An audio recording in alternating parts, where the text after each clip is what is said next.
el referèndum de l'1 d'octubre.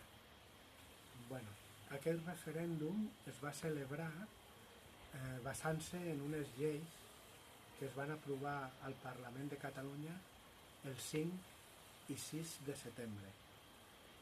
Aquestes lleis es van aprovar sense seguir el procediment legal del propi Parlament de Catalunya.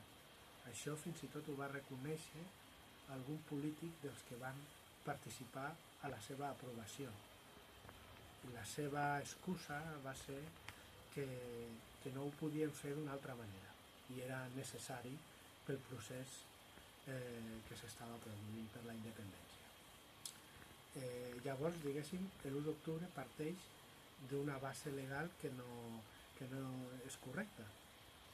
Una altra cosa és que fos una manifestació d'una part important de la població de Catalunya que anhela una independència del país.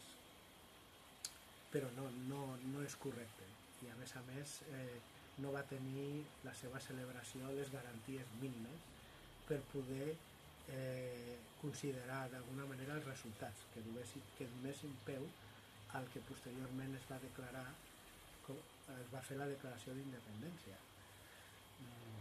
Una altra cosa és el que va ocorrir aquell dia en referència a l'actuació policial, que va ser totalment desproporcionada. I jo ja penso que si no va ser amb intencionalitat, perquè posteriorment s'ha vist que les forces d'ordre públic no han actuat d'aquesta manera. Això potser té referència amb altres temes que no sé si ara és el moment.